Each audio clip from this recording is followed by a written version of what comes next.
Pokemon world is a world of the demonic, of the satanic. But while you might not take it quite seriously, I assure you that demons take it quite seriously. Satan takes it quite seriously. Let me say something about Harry Potter.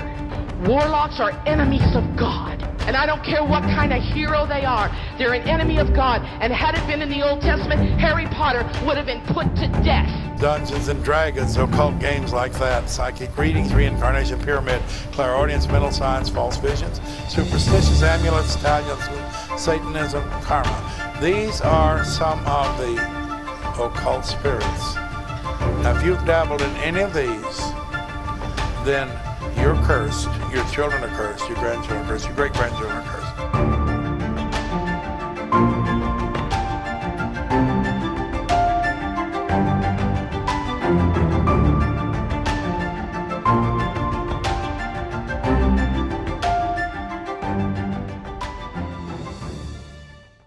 The mysterious stranger casts fireball, engulfing the tavern entry area in flame. I need for you to make a dexterity saving throw.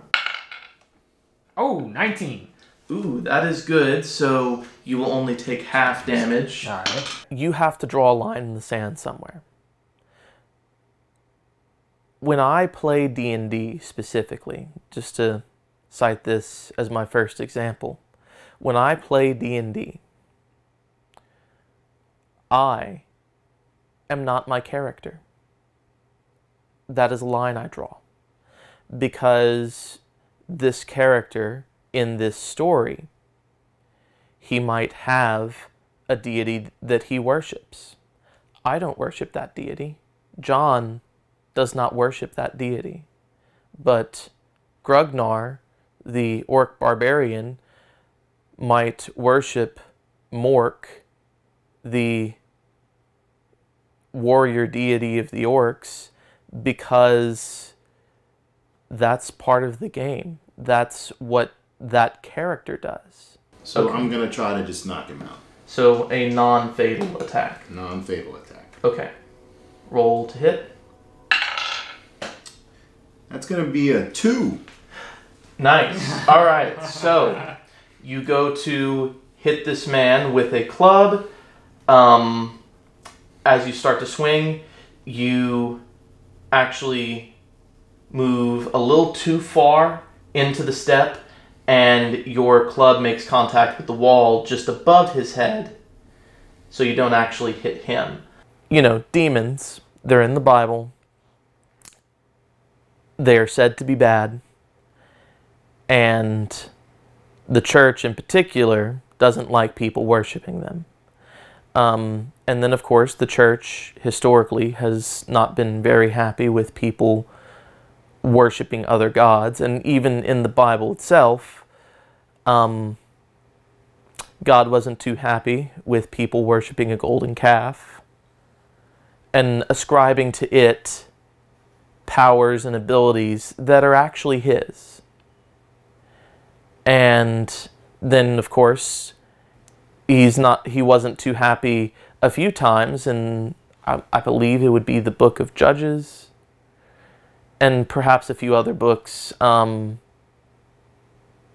various prophets and such, where the Israelites took gods of other people and worshipped them instead of, or in combination with, Jehovah Jireh, you know, God.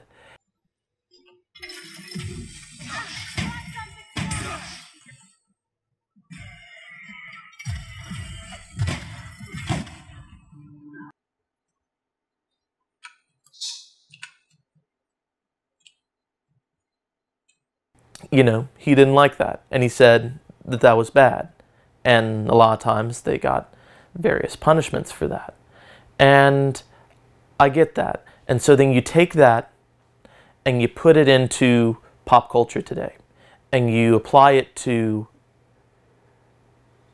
the different things that we've talked about.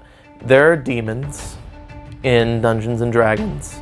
There are demons in some games like Doom. And then, of course, there is magic in Harry Potter, there are witches and ghosts and stuff like that in Harry Potter. And then, of course, with Pokemon, they're little monsters. And if you know, kind of stretch for it, I say stretch for it. That's, you know, me putting my own perspective in. I would call it a stretch, but a fundamentalist might not call it a stretch to say that those are invocative of demons.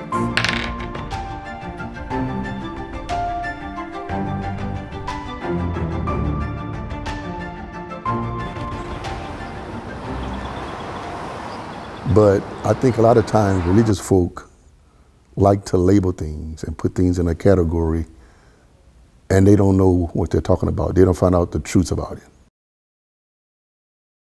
My name is Harold Alexander Jr. I'm the minister of the Church of Christ of Lafayette, here in Lafayette in Azalea Park community.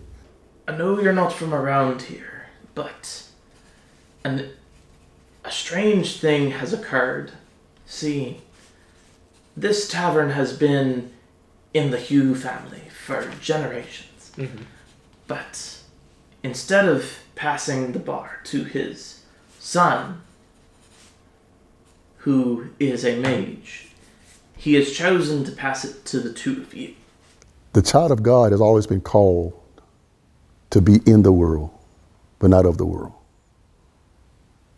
But how much of that can we participate in and still stay true to being Christians? That's the question. Now, I think some people don't have the capacity, but I think some people have the capacity. In the religious world, there's still a lot of misinformation about what we think we know, because we let somebody else give it to us and not go try to find it for ourselves.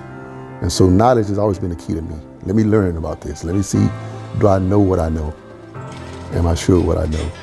And so I have no trouble with my son playing any of those things, because he also knows the Lord. Now, if he didn't know the Lord, I'll be honest, that'd be a whole another story.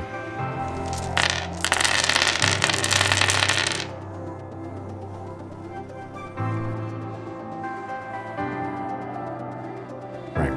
So, I mean, this is in the Bible, right out of the gate. And then if we go through church history, so I'm currently pursuing a doctorate, a PhD in church history. And so this is kind of a hobby horse of mine, right? So we look in the history of the church. The church is constantly having to struggle with, okay, well, what do we do with this? What do we do with this? So in the very early church, for figures like St. Augustine, right, one of the questions that was being dealt with in his age was, can Christians go watch plays? Like Greek plays, can Christians go watch plays? Can Christians go to the arena and watch gladiators fight? There have been times when the church has been too separate, right, too distinct. This, you could think of like the monastic movement in the Middle Ages, where Christians had such a break.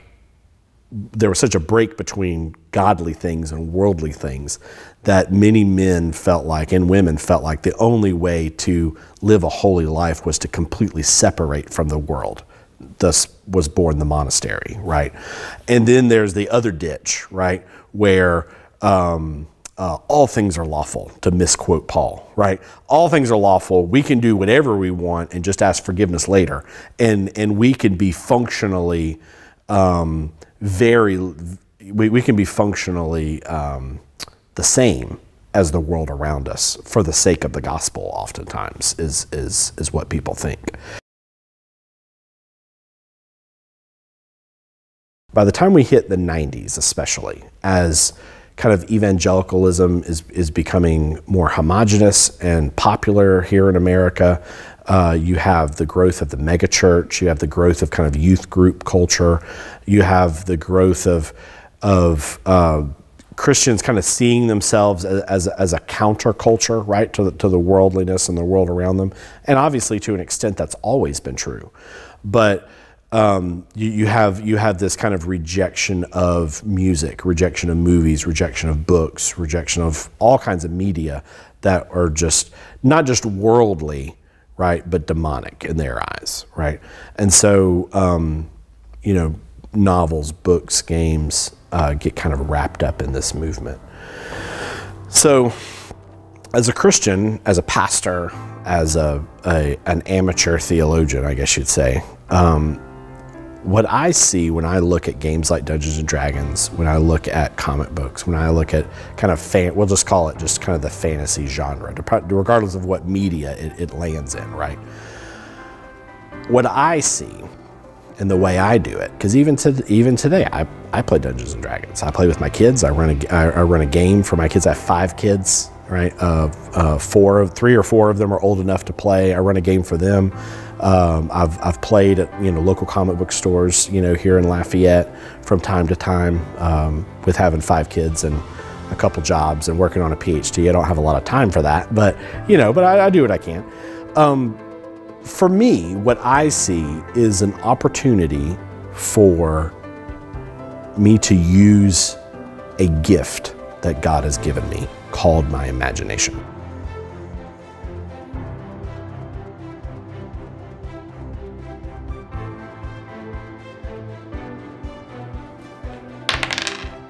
In the religious arena, there are those who don't celebrate Christmas. They even say you shouldn't put up a Christmas tree. And then they'll point to some reference in the Old Testament where it's about worshiping a tree. Now, I like to be an intelligent preacher. Christmas comes once a year. If somebody puts up a tree once a year and you call that worship, that is sad worship. You follow my mindset? One time a year? If something is worthy of worship, it's worthy of worship more than one time a year. And so I think a lot of things we write off. Like I said, without learning. Man, knowledge is the key to anything we do, even in religion. I know we're led by the Spirit, but man, that Spirit gives us knowledge. Because one thing God promised the Holy Spirit would do, would come back and remind us. Remind us what? Of things that we taught. And so for some reason, the conversation that changed in religion is that we just dumb people blindly following the Lord. That's not the truth. God has never told us to be ignorant. Matter of fact, God has always encouraged us to get to know Him. Because how in the world are you going to share a God that you don't know yourself? And God is more than a feeling. He's a reality. So there are facts about God that I need to know, that I can explain to people. But I also should learn the facts of what those people may come out of. You follow what I'm saying? Right. And so if I learn those facts, I'm more able to deal with them. I'm more to tell them, let me tell you something, you probably worship something they know you worshiping. The Christian cannot isolate himself and still be a true child of God. He can't. Because who's going to spread the message? And I hate to be dumb. Oh, I don't know what you're talking about. No. I want to be able to have an intelligent conversation with those who may be wrapped in that. And I want them to know, look, I'm informed. But matter of fact, the key is to listen. And sometimes as Christians, that's what we don't do. We dogmatic about what we believe, and they don't believe it. And sometimes they're better people than we are. And that's because we don't listen. But we listen and get to the essence of who they are. You know how many things God tells us to avoid? Quite a few. But what's the essence of why God tells us to avoid? Because of the place He wants to hold in our life. So anything I do can become that. So let's not just pinpoint that part. Spells and Dungeons and Dragons and Lord of the Rings and Pokemon and all other cards that's come out. Okay, let me just put it to you this way, all honesty. Every commentary, even on the Bible, listen to me now, every commentary on the Bible is exactly what it says, commentary. Is some man's comments. Now how true it is, I'm gonna have to trust that man and try to check his sources, okay? Now here's why I said I just said. Here's what happens. Games like Dungeons and Dragons, some preacher get on the pulpit and say, sin. Don't give you no explanations, or he give you some kind of explanations, but guess what he never does? he never goes and study about it to find out true knowledge about it, and then also understand in time, things have changed. And them kids say they were Christians, didn't get upset about playing Dungeons and Dragons until some preacher got in the pulpit and said, you shouldn't play Dungeons and Dragons. Because guess what?